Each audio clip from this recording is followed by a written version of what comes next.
नमस्कार, मैं शालवी। स्वागत है आप सभी का आपकी आवाज हिंदी न्यूज चैनल में। वक्त है देश की 25 बड़ी खबरों का। कोरोना को लेकर मोदी सरकार पर बरसे अनुपम खेर। इमेज बनाने से ज्यादा जरूरी है जान बचाना। जी हां, देश के कोरोना की दूसरी लहर काल बनकर सामने आई है।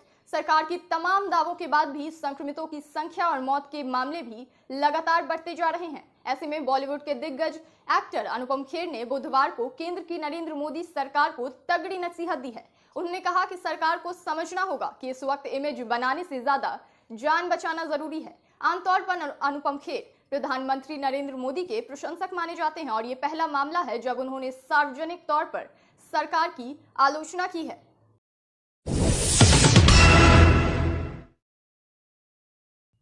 संयुक्त राष्ट्र के दूत ने दी गाजा में बड़े युद्ध की चेतावनी। एर्दोगन ने व्लादिमीर पुतिन से कहा, इजराइल को सबक सिखाना होगा। एर्दोआन ने पुतिन को सुझाव दिया कि फिलिस्तीनियों की रक्षा के लिए अंतर्राष्ट्रीय सुरक्षा बल पर विचार किया जाना चाहिए। वहीं संयुक्त राष्ट्र के दूत ने चेतावनी दी है कि यहां युद्ध की ओर हालात बढ़ रहे हैं।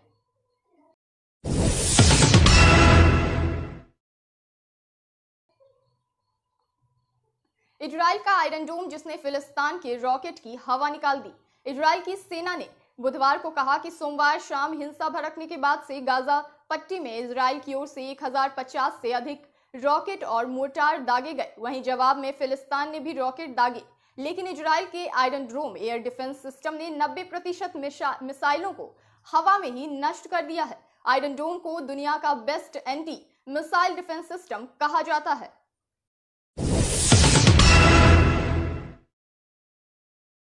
पहली डोज कोवैक्सीन और दूसरी कोविशील्ड। महाराष्ट्र में बुजुर्ग को लगा दी है 2 अलग अलग कोविड वैक्सीन। बुजुर्ग को पहली डोज कोवैक्सीन की लगाई है तो दूसरी डोज कोविशील्ड की लगाई गई है। बुजुर्ग के परिजन का कहना है कि दूसरी डोज के बाद उन्हें हल्की दिक्कतें आ रही हैं। ये दुर्लभ घटना महाराष्ट्र के स्वास्थ्य मंत्री राजेश टोपे के गृह जनपद से सामने आई है, जिसके बाद अधिकारी रडार पर है और बुजुर्ग पर निगरानी रखी जा रही है।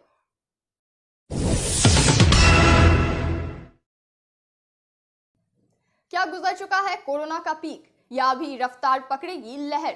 मिल रहे हैं ये संकेत। कोरोना की स्थिति को लेकर अलग अलग तरह के वैज्ञानिक अध्ययन और अनुमान भी सामने आ रहे हैं। ब्लूमबर्ग की रिपोर्ट के अनुसार इन्हें एक ट्रैकर विकसित किया है। ये कहता है कि भारत में कोरोना की दूसरी लहर का पीक आ चुका है, लेकिन अलग अलग राज्यों और केंद्र शासित प्रदेश में स्थिति एक जैसी नहीं है। कुछ जगह अगले 2 हफ्ते में भी मामले बढ़ने के आसार हैं। इनमें असम, हिमाचल प्रदेश, तमिलनाडु और त्रिपुरा शामिल हैं।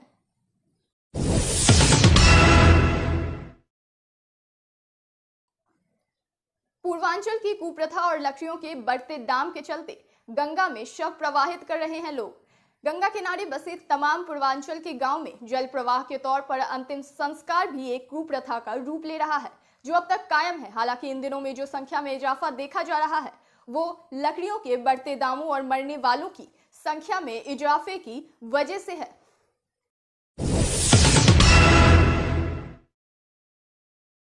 इजराइल के हमले में अपने नेताओं की मौत के बाद हमास का जवाबी हमला।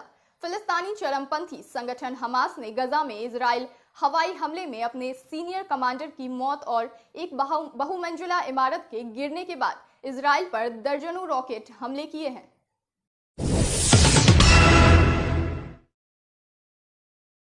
भारत में कोरोना से मचे हाहाकार की डब्ल्यूएचओ ने वजह बताई है। डब्ल्यूएचओ ने कहा कि भारत के हालात को लेकर हाल ही में किए गए जोखिम मूल्यांकन में पाया गया कि देश में कोविड-19 के मामलों में बढ़ोतरी के लिए कई संभावित कारक जिम्मेदार रहे हैं, जिनमें विभिन्न धार्मिक एवं राजनीतिक कार्यक्रमों में जुटी भारी भीड़ भी शामिल है।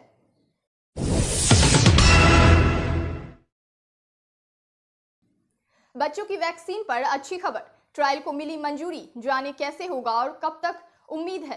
भारत बायोटेक ने 2 साल से 18 साल एज ग्रुप वाले 525 स्वस्थ वॉलंटियर पर कोवैक्सीन का ट्रायल करने की अनुमति मांगी थी। ड्रग कंट्रोलर जनरल ने अप्रूवल दे दिया है। सब कुछ ठीक रहा तो अंतरिम नतीजों के आधार पर अगस्त-सितंबर में वैक्सीन को बच्चों के लिए इमरजेंसी यूज की मंजूरी दी जा सकती है। व्यवसायिकों के लिए भी वैक्सीन की मंजूरी देने के लिए अंतिम नतीजों का इंतजार नहीं किया गया था।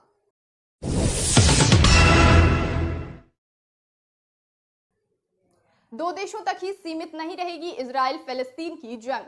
इर्दोगन ने पुतिन से कहा, अब सबक सिखाना होगा। इजराइल और फिलिस्तीन के बीच छिड़ा खूनी जंग विश्व युद्ध का रूप भी ले सकता है। इस तरह से तुर्की और रूस का मुद्दा को देख सकते हैं। उससे आशंका पैदा हो गई है कि यह संघर्ष केवल 2 देशों तक सीमित होकर नहीं रहेगा।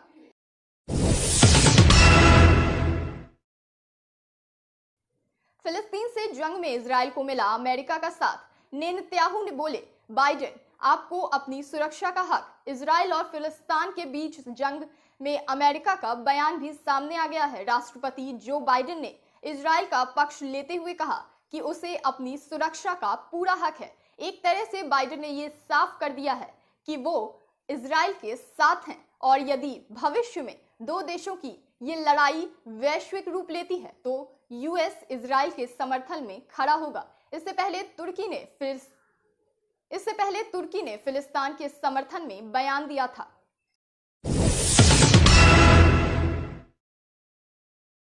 बांग्लादेश, नेपाल, श्रीलंका और वैक्सीन देकर भारत से कीमत वसूल रहा चीन। कोविड-19 महामारी में एक इंसान से लेकर छोटे से बड़े देश तक का असली चरित्र सामने आ रहा है। भारत ने इस वैश्विक आपदा में दुनिया भर के देशों और खासकर अपने पड़ोसियों को जल्दी से जल्दी वैक्सीन पहुंचाई, तो हमारा प्रतिस्पर्धी चीन इस आपदा को अवसर में बदलने में जुटा है। भारत में कोविड की दूसरी लहर के मद्देनजर टीकाकरण अभियान को तेज करने की दरकार हुई तो वैक्सीन मैत्री अभियान पर ब्रेक लगाने की मजबूरी आन पड़ी।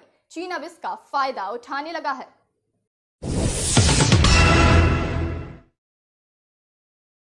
कोरोना की मुक्ति की दुआ के साथ अयोध्या में 2 दिन मनाई जाएगी ईद। मौलाना की अपील, घर पर रहकर मनाए पर्व। उत्तर प्रदेश के अयोध्या में रामजन्म के पवित्र महीने की समाप्ति पर देश भर में ईद का पर्व मनाया जा रहा है। वैश्विक महामारी कोरोना की मुक्ति की दुआ के साथ अयोध्या में 2 दिन ईद मनाई जा रही है। टाट शाह मस्जिद के पेश इमाम मौलाना शमसुल कादरी ने इसका ऐलान कर दिया है।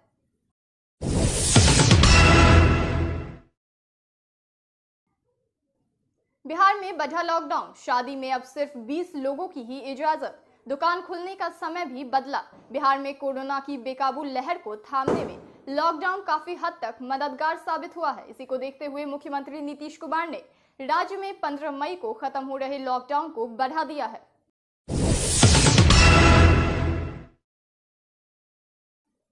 कोरोना पर गुड न्यूज, दिल्ली में नए केस से ज्यादा हुई रिकवरी। दिल्ली सहित देश भर में कोरोना संक्रमण की दूसरी लहर अब कमजोर पड़ने लगी है। बीते कुछ दिनों में तेजी से इस मामले में कमी देखी जा रही है। दिल्ली में गुरुवार को नए संक्रमितों की संख्या घटकर 10,000 आ गई है। अब संक्रमण दर 14.24% है, जो बुधवार को 17.3 था।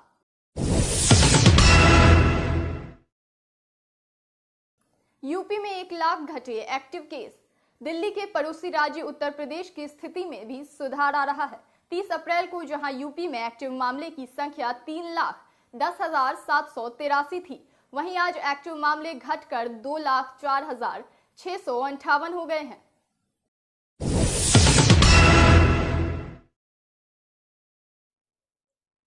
यूपीएससी ने स्थगित की सिविल सेवा परीक्षा, अब 10 अक्टूबर को होगा एग्जाम।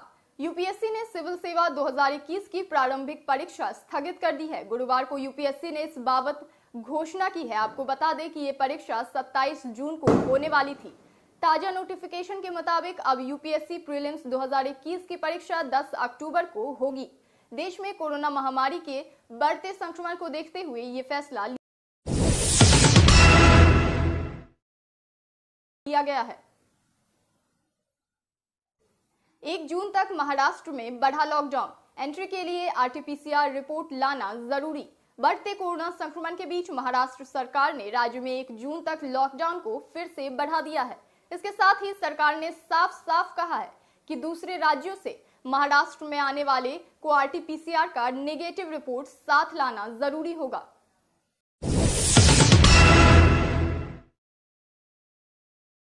अंतर्राष्ट्रीय बाजार से केंद्र को खरीदने चाहिए टीके, जैन।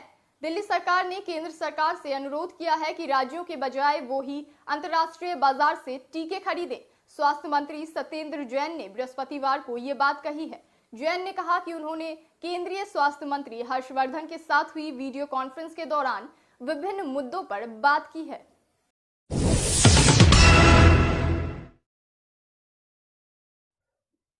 वैक्सीन, ऑक्सीजन ही नहीं, मोदी भी गायब हैं। राहुल गांधी। देश में फैले गंभीर कोरोना संकट के बीच ऑक्सीजन, वैक्सीन तथा दवाओं की कमी को लेकर कांग्रेस के पूर्व अध्यक्ष राहुल गांधी ने प्रधानमंत्री नरेंद्र मोदी तथा पार्टी महासचिव प्रियंका गांधी वाड्रा ने उत्तर प्रदेश के मुख्यमंत्री योगी आदित्यनाथ पर हमला करते हुए आज कहा कि महामारी के विरुद्ध लड़ाई गायब रहकर नहीं बल्कि पूरी तैयारी के साथ सामने आकर जीती जा सकती है।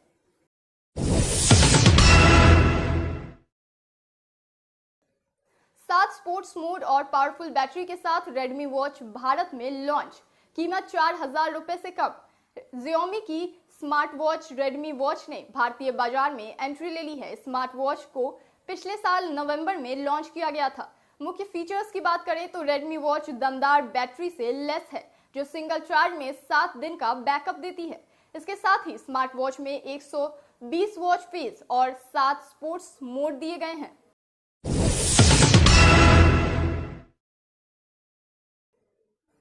युजवेंद्र चहल के लिए मुश्किल वक्त। इस कठिनाई से गुजर रहा है उनका परिवार। टीम इंडिया के स्पिनर युजवेंद्र चहल मुश्किल दौर से गुजर रहे हैं। उनके माता पिता कोरोना वायरस से संक्रमित हैं। चहल के पिता को अस्पताल में भर्ती कराया गया है तो उनकी मां का इलाज घर पर ही चल रहा है। चहल के माता पिता के कोरोना संक्रमित होने की जानकारी उनकी पत्नी धनश्री वर्मा ने दी है।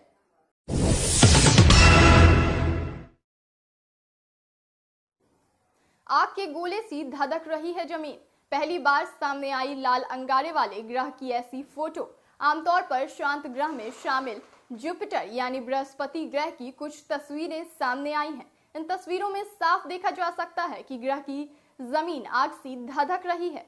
सोशल मीडिया पर लाल अंगारों से इस ग्रह की तस्वीर वायरल हो रही है।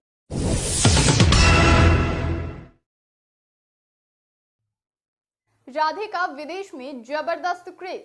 सलमान खान स्टारर फिल्म का टिकट खरीदने के लिए सिनेमाघरों में लगी लंबी लाइन।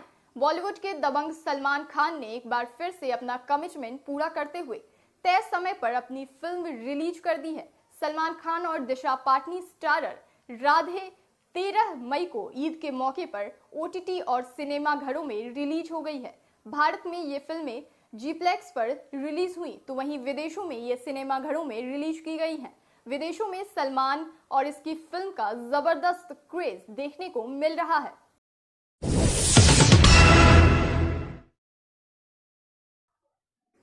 आरजेडी विधायक बोले पप्पू की गिरफ्तारी लालू का वोट बैंक तोड़ने की साजिश। पप्पू यादव की गिरफ्तारी को लेकर राजद विधायक ने स्टंट करार दिया है और कहा कि सोशल जस्टिस को कमजोर कर सांप्रदायिक ताकतों को मजबूती देने के लिए उनकी गिरफ्तारी का खेल खेला गया है।